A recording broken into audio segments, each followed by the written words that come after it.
ಕುಮಾರ, ನಿನ್ನ ಕಾರ್ಯವು ಸಫಲವಾಯಿತೆ. ತಾಯಿ, ನಿನ್ನ ಕರುಣೆ ಎಂದಿದ್ದರೆ ಎಂಥ ಕಾರ್ಯವಾದರೂ ಸಫಲವಲ್ಲವೇ? ತಾಯಿ, ನಾನು ಸಿಂಹಾಸನ ಆಸ್ಥಾನಕ್ಕೆ ಸೇವಾ ಮಾಡಿ ಪ್ರವೇಶಿಸಿ ಅವನಿಗೆ ಅತ್ಯಂತ ಸುಂದರ ವರ್ಣೆಯಿಂದ ಮೋಹ ಬರುವಂತೆ ಮಾಡಿ ಹೇಳಿದೆ.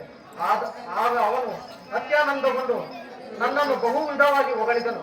ಹಾಗೂ ಸುಗ್ರೀವಾಸುರನೆಂಬ ರಾಕ್ಷಸ ದೂತನನ್ನು ನಿನ್ನನ್ನು ಕರೆತರುವಂತೆ ಇಲ್ಲಿಗೆ ಕಳಿಸುತ್ತಿದ್ದ. ಇಷ್ಟರಲ್ಲಿ ಆ ದೂತನು ಇಲ್ಲಿಗೆ ಬರಬಹುದು. ತಾಯಿ, ಬರಲಿ ಕುಮಾರ. ಆ ದುಷ್ಟರ ವೈಭವದ ಸೂರ್ಯನು ದಿಕ್ಕು ತಪ್ಪಿ ಸಾವಿನಂಚಿಗೆ ಸೇರುತ್ತಿದ್ದಾನೆ. ನೀನಿನ್ನು ಮರೆಯಾಗು ಕುಮಾರ. ಅದೋ ತಾಯಿ, ಆ ರಕ್ಕಸನು ಇಂಥ ಕಡೆ ಬರ್ತಿದ್ದಾನೆ. ನಾನಿನ್ನು ಬರುತ್ತೇನೆ.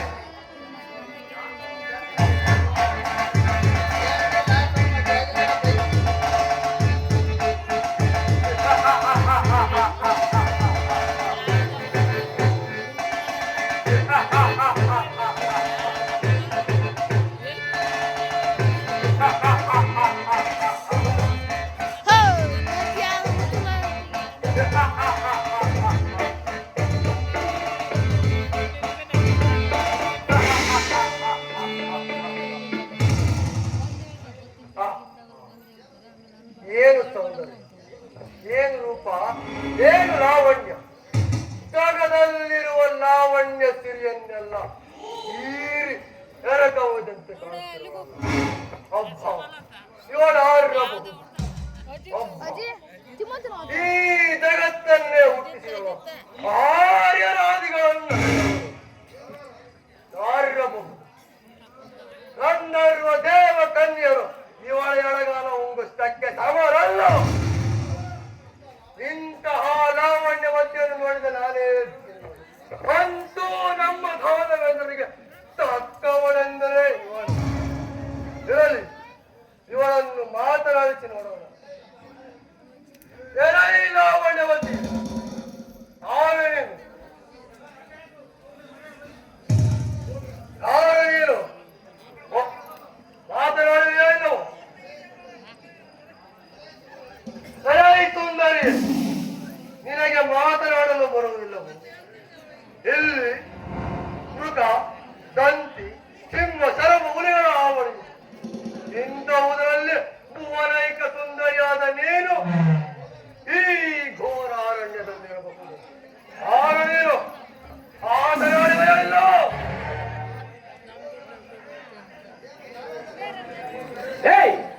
ನಾನು ಯಾರಾದ್ರೇನು?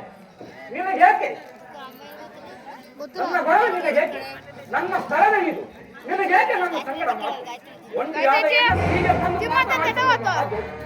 ಮೊದಲು ನಡೆ ಇಲ್ಲಿ.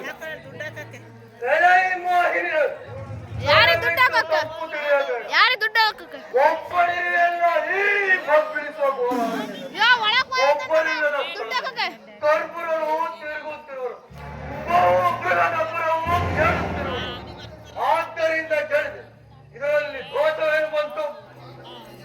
ಪಾಪ, ನಿನಗೇಕೆ ನನ್ನ ಮೇಲೆ ಬಹಳ ಕರುಣೆ ಇರುವಂತೆ ಕಾಣುತ್ತದೆ. ನಿನ್ನಂತಹ ಸರ್ವಮೂರ್ತಿಗೆ ನಾನು ಯಾರುವುದನ್ನು ಹೇಳಲಿಕ್ಕೆ ಕೇಳು. ನನ್ನನ್ನು ದೇವಿ ಅನ್ನುತ್ತಾರೆ. ಇದುವರೆಗೂ ನನಗೆ ಪುರುಷರ ಸಂಘವಿಲ್ಲ, ಜಗದ ಅಂಬು ನನಗಿಲ್ಲ. ಸರ್ವ ಕಾಲಗಳಲ್ಲಿ ಈ ಪರ್ವತ ಸೀಮೆಯಲ್ಲಿ ಇರುವೆ. ಕರ್ಪೂರವೇನು ಮಾಡುವ, ಮೃಗಗಳೇನು ಮಾಡುವ, ನನ್ನನ್ನು ಯಾರು ಏನು ಮಾಡಲು ಸಾಧ್ಯವಿಲ್ಲ. ಮೊದಲು ನೀನಿಲ್ಲಿಂದ ಹೊರಟು. ತುಂಬಾರಿಸುವರತನ್ನು ಕೇಳಿರುವೆಯ? ಆರು ತ್ರಿನಾಗಗಳಿಗೆ ಅರಸರು. ಯಾರ್ದ ಒಂದ್ ಯಾಕೆ ತುಂಬಾರಿಸುವರತನ್ನು ಕೇಳಿರುವೆಯ? ಆರು ತ್ರಿನಾಗಗಳಿಗೆ ಅರಸರು. ತುಂಬಾ ಮೂಲೋಕ ದೊರೆಯ ತ್ರಿಮೂರ್ತಿಗಳೇ ಅವನಡಿಯಾಗಿ ನಡೆಯುತ್ತಿದ್ದಾರೆ. ದೂರ ದಿಕ್ಪಾಲಕರು ಕಾಲಗತವಾಗಿದ್ದಾರೆ. ಇಡೀ ಸೃಷ್ಟಿಯ ಅವರ ಆಜ್ಞೆಯನ್ನು ಪಾಲಿಸುತ್ತಿದೆ. ಯಾರಾದ್ರೇನು? ನನ್ನ ಮುಂದೆ ಏಕೆ ಅವರ ವಿಚಾರ? ಅವರಿವರ ವರ್ಣೆಯನ್ನು ನನ್ನ ಮುಂದೆ ಏಕೆ? ನೀನು ಬಂದಿರುವ ಕಾರಣವಾದರೆ ನೀ ಸುಮ್ಮನೆ ನೀನು ಇಲ್ಲಿಂದ ಹೊರಡುವೆ ಅಥವಾ ನಾನೇ ಹೊರಡಿಸಬೇಕು? ದೇವಿ ಮೆಚ್ಚಿದೆ ಮೆಚ್ಚಿ ನಿನ್ನ ಮಾಡಿದ ಚಮತ್ಕಾರಕ್ಕೆ ನೀನು ಏನೆಂದರೂ ನಾನು ತೆಗೆದುಕೊಳ್ಳುತ್ತೇನೆ. ಆದರೆ ನಾನು ಬಂದಿರೋ ಕಾರಣವನ್ನು ಹೇಳ್ತೇನೆ ಹೇಳು. ಈ ಜಗತ್ತಿಗೆ ತಂದೆ ಅಂತ ಕೈಗೊಳ್ಳುತ್ತಿರುವ ರಾಜಾದಿರಾಜ ಸಿಂಹಾಸನದ ವಿವಾಹವಾಗಿ ಎಂದು ಹೇಳಲು ಬಂದಿರುವೆ. ಅಂತಹ ಮಹಾವೈಭವಿತನಾದ ಸಿಂಹಾಸುರನಿಗೆ ನೀನು ಅರಸಿಯಾದರೆ ಈ ಎಲ್ಲಾ ಸೌಲಭ್ಯಗಳು ನಿನಗೆ ದೊರೆಯುವು. ಸಕಲ ಸುಖ ಸಂಪದವು ನಿನ್ನದೇ ಆಗುವುದು. ನೀನು ಮನಸ್ಸು ಮಾಡಿದರೆ ಸುಮ್ಮನ ಕೈ ಹಿಡಿ.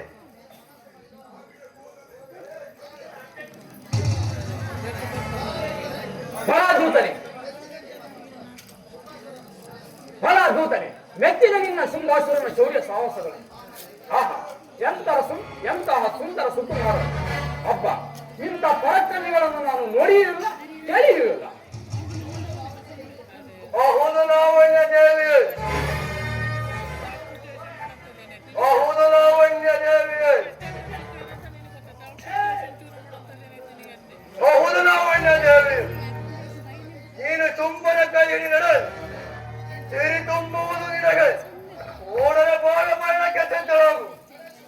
ಅಡೆ ತುಂಬನ ಹಂಬಲಿಸುತ್ತಿರುವರು ನಿನಗಾಗಿ. ನಾನು ಅವರ ಧೋತ ಹೆಸರು ಸುಗ್ರೀವಾಸುರ ಎಂದು ಅವನೇ ನನ್ನನ್ನು ಕಳುಹಿಸಿರುವನು. ನೀನು ತಡ ಮಾಡಿದ ನಡೆಯಲು. ಸುಗ್ರೀವಾಸುರ, ನೀನು ಹೇಳ್ತಿರೋದು ನಿಜವಾಗಿಯೂ ದಿಟ. 3 ಲೋಕಗಳಲ್ಲಿ ಶುಂಭರಿಗೆ ಎದುರಿಲ್ಲ. ಅಂತ ವೀರನನ್ನು ನಾನು ವರಿಸದಿದ್ದರೆ ನಾನು ಮುಕ್ತಳಾಗುತ್ತೇನೆ. ಆದ್ದರಿಂದ ನಾನು ಅವರನ್ನು ವಿವಾಹವಾಗಲೇಬೇಕು. ಆದರೆ ಏನು ಮಾಡಲಿ? ಆದರೇನು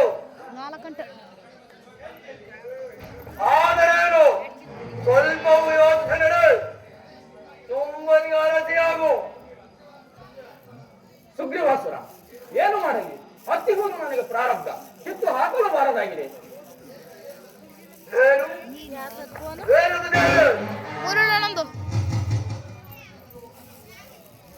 ನನ್ನನ್ನು ಯಾರು ರಣರಂಗದಲ್ಲಿ ಜಯಿಸುವರು ಅವರೇ ನನ್ನ ಪತಿ ಎಂದು ನಾನು ಶಪಥ ಮಾಡಿದೆ. ಆದರೆ ಏನು ಮಾಡಲಿ? ಇದುವರೆಗೂ ನನ್ನನ್ನು ಯುದ್ಧದಲ್ಲಿ ಜಯಿಸಿದ ವೀರರೇ ಇಲ್ಲ.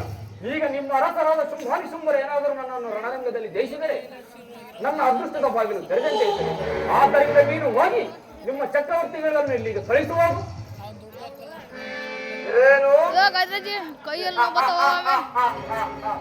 ನೀನಿಂದಲಿಗೆ ಬಂದು ನಮ್ಮ ಶುಂಭರಿ ಯುದ್ಧ ಮಾಡಬೇಕೆ?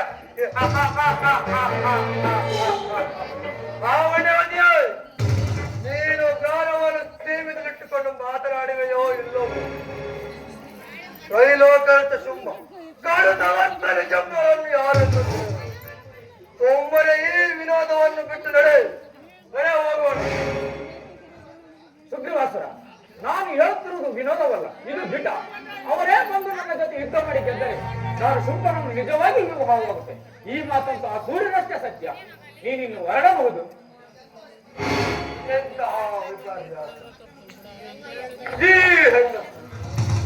ತ್ರೈಲೋಕ ಶುಂಭರ ಜೊತೆ ಯುದ್ಧ ಮಾಡಬಹುದು. ಈಗ ನಾನು ಹೋಗಿ ನಮ್ಮ ಶುಂಭೋಸುರಿ ಈ ವಿಚಾರವನ್ನು ಹೇಳಿ ಗರ್ಭ ಹಣ ಮಾಡುತ್ತೇನೆ. ಹಾಗೆ ಆಗಲಿ. ಆ ಕೆಲಸ ಮೊದಲು ಮಾಡಿ ಹೋಗು. ಇದು ಈಗ ನಾವು ಹೊರಟೇವೆ.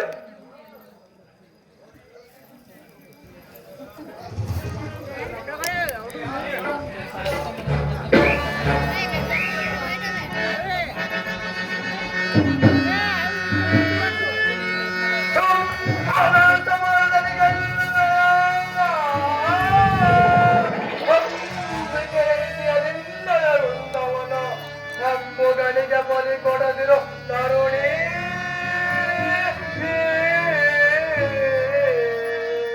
ಪ್ರಕಾಂಡ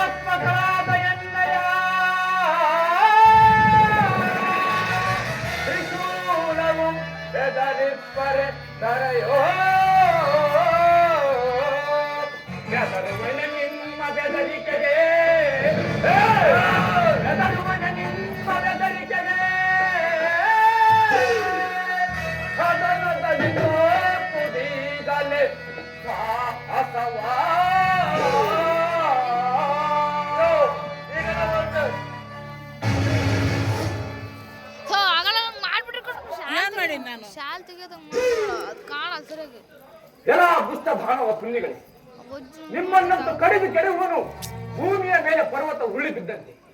ನಿಮ್ಮ ರಕ್ತವನ್ನು ಚಿಮ್ಮಿಸಿ ನದಿಯಾಗಿ ಹರಿಸಿ ಮೊಜಮಗೆಲು ಕುಡಿಯುವನು. ನಿಮ್ಮ ಪ್ರಾರಂಭಿಸಲು ಇದ್ದ ಕಾಲ ನಡುಗುವುದು ಅಂಡ ಅಂಡ, ಸರಿದುರಿಸುವ ದುಷ್ಟ ದಾನವರ ದಂಡ. ರಕ್ತದ ಹಣ್ಣಿನಲ್ಲಿ ತೇಲಿಸಿ ದೈತ್ಯವನ್ನು ನವಸು ಪಿಂಡ.